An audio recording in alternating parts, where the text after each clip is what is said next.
Muy buenos días, seguidores del periódico El Titular. Un gusto saludarlos desde la ciudad de Santa Cruz de la Sierra para Bolivia y el mundo, hasta donde llegue el maravilloso poder de las redes sociales. En esta jornada de jueves 23 de julio del año 2026 les habla Vidal Dorado en vivo y en directo cuando son exactamente las 10 de la mañana con 22 minutos. Quiero dar la bienvenida, está con nosotros en nuestros estudios. Vemos a partir de este momento en pantalla el señor Darwin Choqueribe, exdiputado nacional, que viene para poder acompañarnos a hacer el análisis de la coyuntura política nacional. Don Darwin, ¿cómo está? Buenos días, bienvenido. Buenos días, muy contento por estar acá en su programa para poder hacernos un análisis de todo lo que está pasando en estos momentos en nuestra querida Bolivia. ¿Cómo le ha caído el climinga Bien, muy contento. Algo bonito en Santa Cruz, no hace frío, te abrigás, hace calor, te refrescás y siempre digo, mientras haya salud, que venga frío, venga calores, no pasa nada. Usted que viene desde los barrios más alejados, ¿sigue viviendo en la Pampa de la isla? Seguimos en la ¿Cómo Pampa. está la Pampa de la isla con este tema de las lluvias ahora? Como siempre, ¿no? En las partes donde no hay asfalto, un poco complicado, pero hay lugares, y me llama la atención, donde sí hay asfalto, pero hay la mala costumbre de los vecinos de no hacer campito para que salga el agua y lo tienen ahí encharcado su calle con asfalto todavía, ¿no? Creo que es un descuido también de los vecinos. Y hace falta de repente un plan de drenaje vial que pueda vaciar las calles, ¿no? En algunos casos, por ejemplo, en el centro de la ciudad tenemos un problema que llueve y se inunda, ¿no? Porque las alcantarillas están cubiertas de basura, sobre todo en las zonas comerciales, ¿no? La verdad, y no es por darle palo a la anterior gestión, creo que se ha descuidado bastante de la ciudad y se ha visto un poco complicado para pedirle todas las demandas que necesita nuestra ciudad a este nuevo alcalde, ¿no? Esperemos que las cosas le salgan bien y mejore toda la ciudad en su conjunto. ¿Y cómo cree que lo está haciendo? Pienso que bien, hay la esperanza y creo que la mayoría de la población cruceña tiene la confianza de que este alcalde sí funcione por lo que se ve, ¿no? En las redes sociales, que es la forma más rápida y directa de poder informar de las gestiones que hace una autoridad. Creo que está trabajando bien todavía. Ayer amenazó, hoy se ha ido con los currículum, con los folders de cada uno de los trabajadores de salud. Ha dicho el que no trabaja afuera. ¿Cómo ve la actitud del alcalde frente al paro de salud? Primero, que hasta donde se sabe, esos funcionarios estaban cancelados, todos estaban con su sueldo y sus deudas al día. Y segundo, que el tema de la salud es un poco complicado, poder parar por cosas que no tienen sentido. Estás jugando con la salud de la gente y directamente, y si te han cancelado tu sueldo, creo que no hay pretexto para poder parar. Eso por lo menos se entendió lo que indicaba el alcalde. Creo que estaban parando que decía, por compañerismo con otro sector que creo que sí les debía, y creo que eso dependía de la gobernación y del gobierno central. Bueno, es un tema que tiene que ver con el sindicalismo en Bolivia. El presidente Rodrigo Paz, por ejemplo, ha firmado un decreto en el que le ha cortado los aportes a los sindicatos. El 56-54, si no me equivoco, es este decreto. ¿Usted cree que estuvo bien eso por parte del presidente? ¿Usted cree que hay una intencionalidad de bajar a los sindicatos para que se acaben las protestas? Quizás le han hecho un bien más bien a estos sindicatos el hecho de poder quitarle recursos que no corresponden, pongámoslo entre paréntesis, te hace para que pueda funcionar de una manera más eficiente. Por decir, acá yo tengo amigos que trabajan en instituciones donde aportan de manera voluntaria para que te descuenten cierto porcentaje, creo que es el 1% para su sindicato, y funcionan bastante bien, digamos, no necesitan de ningún decreto porque el aporte es voluntario, y creo que así debería ser para que haya un compromiso más directo de dicho sindicato que luche por los derechos de los trabajadores, y no así otros gremios, otras federaciones, confederaciones, como la llames, para que se den otros gustitos que creo que no estamos de acuerdo en ningún momento. Miren ustedes cómo empezó este diálogo, ¿no? Con el sur, los baches, los hospitales, y ahora estamos hablando del tema del sindicalismo y las medidas del presidente Rodrigo Paz. Es lo natural cuando existe una confianza con una persona a quien estás entrevistando, que puede fluir el diálogo, ¿no? Y de eso se trata precisamente. Bueno, vamos al asunto del gobierno. El dólar está en 11 bolivianos con 17 centavos. ¿Me confirma, Abel? Estábamos verificando precisamente. Hoy día hay una nueva cotización. Hasta ayer era 11 bolivianos redondito. No sé si es 11 bolivianos 17, 11 bolivianos 13, uno de esos, pero sí ha subido para esta jornada. ¿Qué señales está dando el gobierno cuando sube el dólar todos los días? ¿Estamos en el camino correcto? ¿Se están aplicando las políticas indicadas? Primero, que está afectando a la clase más desprotegida, incluso a la clase media, en su gran mayoría. Segundo, que tenemos un gobierno que improvisa todo. Tercero, tenemos un gobierno mentiroso. ¿Qué nos decía el ministro de Economía? No va a afectar la nivelada del dólar en ningún momento, pero ya vemos que gente está saliendo. Creo que hoy día o mañana están haciendo una marcha los ciudadanos que deben en los bancos por sus casas, que deben en dólares, que les afecta de manera directa. Y de verdad que esto no tiene rumbo, y si sigue así, acuérdense que en unas pocas semanas vamos a tener un dólar a 15 bolivianos.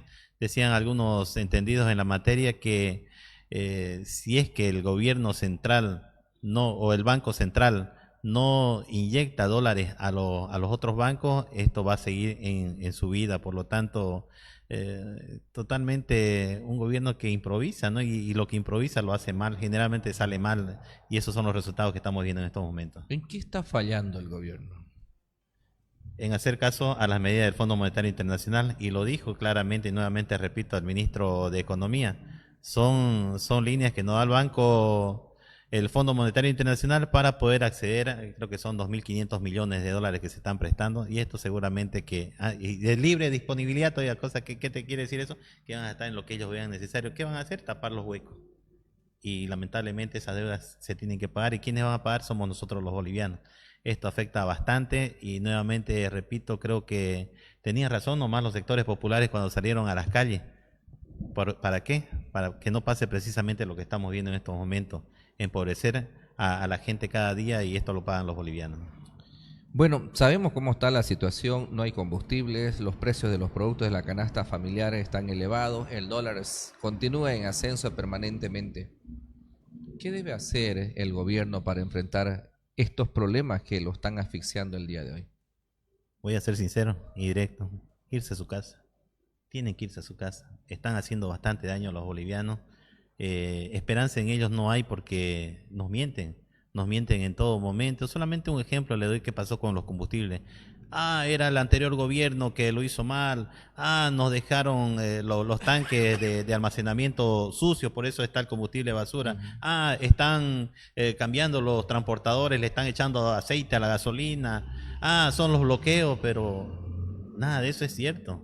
Hay una total incapacidad en el manejo de la parte logística de los combustibles en las distintas instituciones. De qué decir, día que pasa, día de escandalosos actos de corrupción, directores que no tienen el perfil para ocupar ese cargo, otros directores que han falsificado, creo que es de BOA, si no me equivoco, falsificó su título profesional para poder acceder, y un sinnúmero de hechos de que de verdad que ya no nos asustan, ya no nos asombran.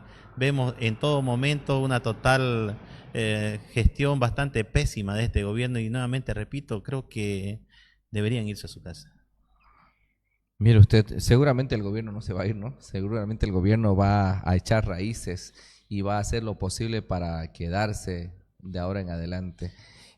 Hay una crisis que está afectando en este momento al gobierno. Samuel se está yendo y se va denunciando corrupción, por ejemplo, entre otras cosas más. Es más, estuvo hablando ayer de que el 50-50 es viable y dio una propuesta. ¿Cómo ve usted la salida de Samuel? ¿Qué señales nos da esto dentro del gobierno? Antes que se me pase, el tema de 50-50 era una promesa de campaña del actual presidente, donde dijo: yo gano las elecciones y al otro día por decreto 50-50, no voy a consultar a nadie, esto se hace porque se hace. Hasta el momento van 8 meses, si no me equivoco, de gestión, y no ha pasado nada.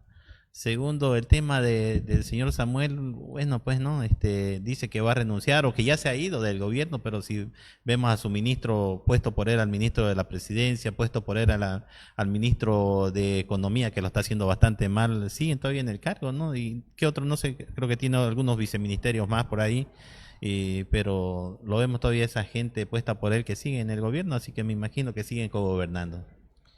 De hecho, el presidente respondió, ¿no? Ayer en Tarija, dijo, el que quiere quedarse que se quede, el que quiera ayudar a la patria que ayude. Y aquí hay que dejar de lado los intereses personales. ¿Usted cree que Samuel también utiliza una estrategia? Bueno, vamos a la palabra. ¿Usted cree que el Samuel está chantajeando a Rodrigo por algo de repente? Tenemos un gobierno mentiroso, todo se puede esperar. Quizás lo dice con tanta seguridad porque recuerden ustedes, una de las primeras cosas que hizo este gobierno fue quitarle el impuesto a los millonarios, ¿no? A la gente que más tenía, así que por decreto quitó ese decreto. Me imagino que Samuel con eso se ha ahorrado bastante platita, así que quizás le debe el favor, pues, ¿no? Al señor Rodrigo Paz. ¿Quién debe a quién? El señor Doria Medina a Rodrigo Paz.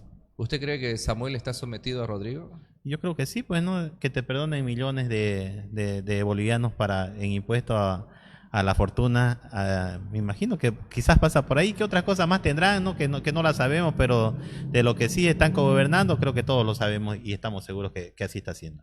¿Usted cree que se va a quedar lo que resta del año? Sí, Samuel siempre ha actuado de esa manera, ¿no? No nos olvidemos que cuando asumió Yanine Áñez, él era el principal socio de la señora Yanine Áñez. El señor Murillo era puesto era del partido de Samuel Doria Medina. Y a lo último ya se alejó cuando vio que estaba perdida la señora. Recién se alejó, ¿no? Quizás está haciendo el mismo modus operandi, como se dice, para poder lavarse las manos y dejarlo solo al señor Rodrigo Paz con esa pésima gestión que está haciendo. ¿Usted cree que la intención es dejarlo solo o usted cree que él está pidiendo algo de por medio? Quizá habría que consultarle a él, ¿no? Pero por lo que se ve, quizás se haga a un lado para nuevamente repostularse, ¿no? Creo que es la quinta, octava vez que se va a postular para presidente, y creo que en esa línea también va el señor Tuto Quiroga. Bueno, me llama la atención esta parte. De repente está preparándose para una próxima postulación. Y bueno, como se habla mucho de la posibilidad de un revocatorio, estamos hablando de menos de 2 años para ya encaminarnos a eso. Algunos de repente están tratando de rasgarse las vestiduras, ¿no? De lavarse las manos como Poncio Pilato para poder perfilarse. Ya lo mencionaba usted a Tuto Quiroga. ¿Cómo lo ve a Tuto en este momento? Muchas veces lo vemos saliendo a defender la gestión del gobierno, otras veces vemos criticando, no se le entiende. Igual su misma bancada a veces apoya, a veces le da la espalda. No se le entiende, de verdad que no se le entiende, pero por ahí también se comenta que ya estaría preparándose para una próxima elección. Incluso decían los de la Alianza Libre, con suerte va a llegar a un revocatorio, pero estamos seguros que el señor Rodrigo Paz va a salir antes, ¿no? Habría que esperar, habría que ver, pero lo que se ven son hechos de corrupción todos los días. Gestión no vemos nada, y lo que hay que resaltar es que la población está sufriendo las consecuencias de este mal gobierno. Vayamos a esa posibilidad. Hagamos de cuenta que Tuto se postule. ¿Usted lo ve con posibilidades de que la gente pueda confiar en él? Primero que ahí se le cae el discurso de la derecha, ¿no? Criticaban a Evo por repostularse una vez más a una elección, pero vemos a un Tuto Quiroga que cada vez se repostula, nadie le dice nada. Ni qué decir el señor Doria Medina, que cada vez se repostula, y a la diferencia de Evo, del expresidente Evo Morales, Evo ganaba elecciones, ¿no? Pero estos pierden y se siguen repostulando y nadie le dice nada. De todas maneras, siempre nosotros decimos, ¿no? La población es que da la última palabra, y creo que con todos estos actos que está haciendo este gobierno de derecha, me imagino que están convencidos de que no pueden equivocarse nuevamente en la próxima elección. Yo sé que usted me va a decir que no, pero se lo voy a preguntar. Hay muchos que están diciendo en estos días, a raíz de la crisis que está viviendo el gobierno nacional, la falta de liderazgo o personalidad del presidente Rodrigo Paz, que se saca los zapatos y no habían sido nacionales, que se pone una medalla y se autoproclama. Yo sé que usted me va a decir que no, pero hay algunos que están diciendo que era con Tuto nomás. Ya que estamos hablando de Tuto, ¿usted cree que realmente era con Tuto la cosa o no? Para nosotros, y lo dijimos públicamente, ni uno de los dos candidatos nos representan, porque los dos candidatos representan a la derecha de Bolivia.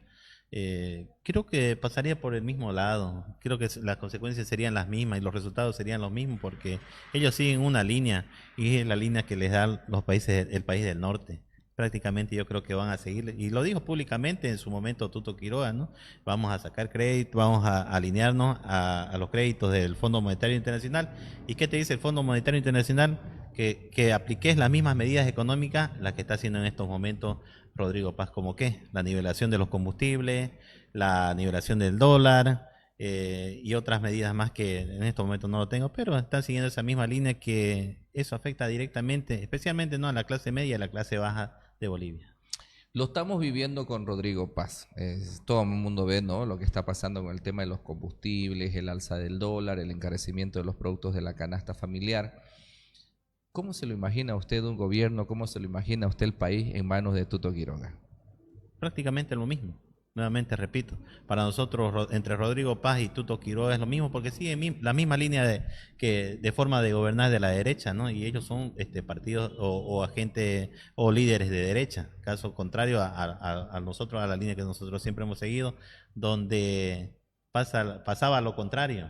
No teníamos combustible caro, teníamos combustible barato, de buena calidad si quiere, los precios de la canasta familiar bajos, había dólares, había bolivianos, había trabajo y la canasta familiar estaba baja.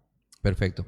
Ahora, tampoco es que Evo Morales está en condiciones de, según la Constitución Política del Estado, según los especialistas, está imposibilitado de ir a una postulación, además de que tiene procesos pendientes. No creo que lo ideal sería que Evo Morales se aclare sus temas legales para poder ir limpio y sano, digamos, ¿no? Entonces, ¿qué se vislumbra en el futuro como opción para los bolivianos? Si no es Rodrigo, si no es Samuel, si no es Tuto, ¿quién cree usted? Pienso que con todo esto que está pasando, las distintas fuerzas de izquierda que se dividieron en esta última elección, no les queda otro camino que unirse. Bolivia necesita cambiar, necesitan gente que trabaje por los bolivianos, no gente que se alinee a otros países y mucho menos ofreciendo sus recursos naturales. Y esa es una tarea que tenemos pendiente. No le puedo decir quién puede ser en estos momentos. Yo tengo mi candidato, pero no lo voy a nombrar en estos momentos, pero seguramente a medida que pase el tiempo, haciendo análisis profundo de los distintos actores y sectores de izquierda, van a tener que elegir a un nuevo líder y con ese trabajar.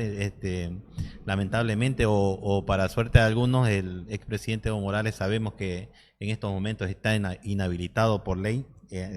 Con todo lo que ha pasado, es bastante complicado poder pensar que va a ir él, pero incluso creo que públicamente lo dijo: con Evo, sin Evo la izquierda tiene que retornar a gobernar el país, y sobre eso se está trabajando. ¿Usted cree que la izquierda es la mejor opción para este país? No hay otra.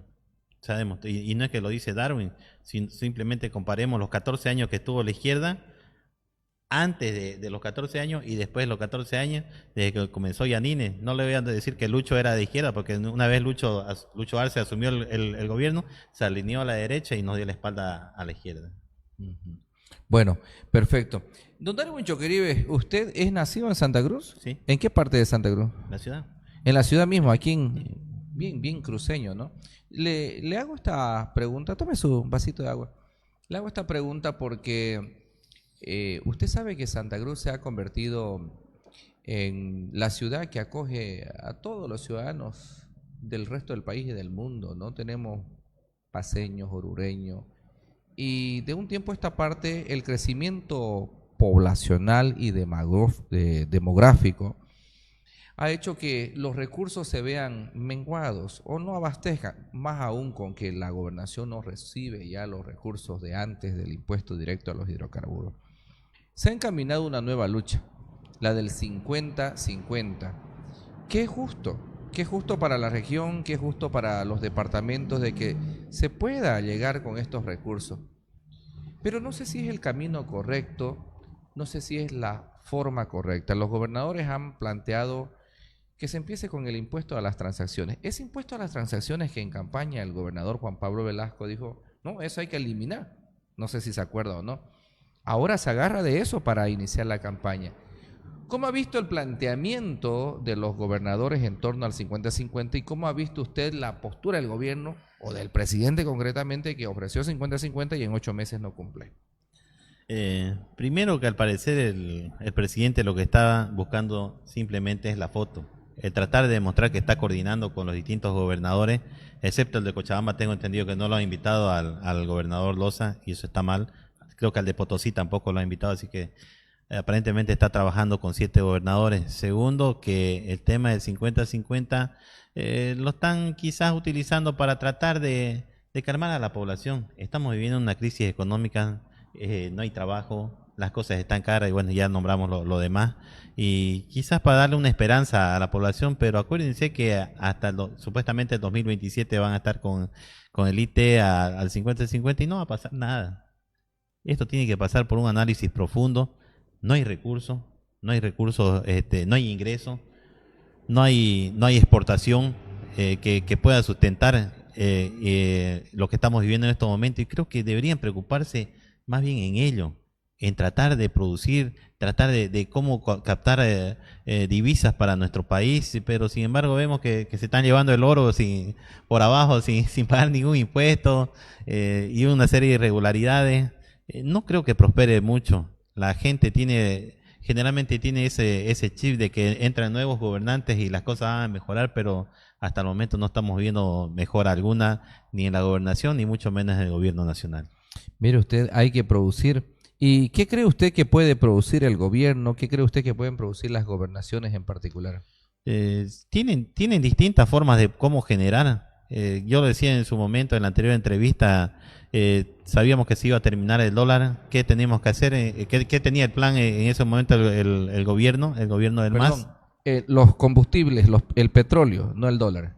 Perdón, el gas. El gas, Sí, sí. exactamente. Sabíamos que se iba a terminar, y qué es lo que estaba planificado, era explotar el litio y también generar energía para poder abastecer no solamente el mercado interno, sino también poder exportar. ¿Y eso qué te trae? Te trae divisas, pero lamentablemente todo se truncó. Entró el gobierno Yanine, luego vino el gobierno de Arce, y con este gobierno más prácticamente eso ha quedado en nada. Se dedicaron a otras cosas, a muchas cosas menos, a poder compensar esa disminución de los ingresos por los hidrocarburos para ver otras alternativas, y se dedicaron a otras cosas, y bueno, ha quedado en nada y ahora estamos sufriendo las consecuencias. Oiga, ya decía usted, se están llevando el oro. ¿Cuál es su impresión en torno a, no sé si el término es la incautación de esta cantidad de oro? Estamos hablando de más de 100 kilos, 4 maletas, imagínense, 22 millones de dólares. ¿Cuál es su impresión? Primero, que al principio se hablaban por si acaso de 200 kilos de oro. Ahora ya aparecieron 191, para que se sacaron 18. Segundo, de que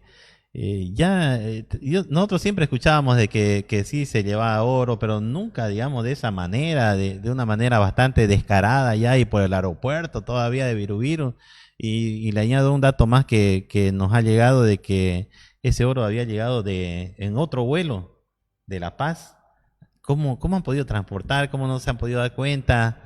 Y de verdad que nos apena, ¿no? Nos apena mucho, porque son recursos naturales, es bastante dinero. Hay mucha gente que se la está viendo bastante fea para poder alimentar a sus hijos, pagar los colegios, y vemos que hay otros que se dan el gusto de llevarse los recursos naturales, en este caso el oro, y por aeropuerto todavía, digamos, ¿no?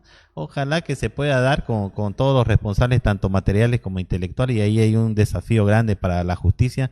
Ojalá que no pase lo mismo que las cajas fuertes del señor Marcet, que aparecieron vacías y nadie dijo nada. Ojalá que no pase lo mismo que las narcomaletas, que hasta el momento no se sabe qué se hicieron las maletas, y mucho menos lo que traía.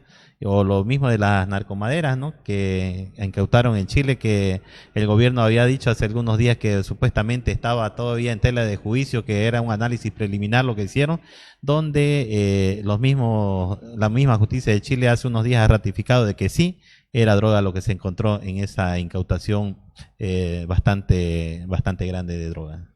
En estos casos, porque no estamos hablando de un gramo, ¿no? No estamos hablando de una cadenita, no estamos hablando de un reloj, estamos hablando de grandes cantidades de oro. ¿Usted cree que quién es el responsable en esto? ¿Qué cabeza hay que cortar en este momento? Lo dije en otros medios, no creo que nadie se anime a tapar esto si no tiene la venia de arriba. ¿De quién estamos hablando? Quizás de algún ministro, o por último del mismo presidente, ¿no?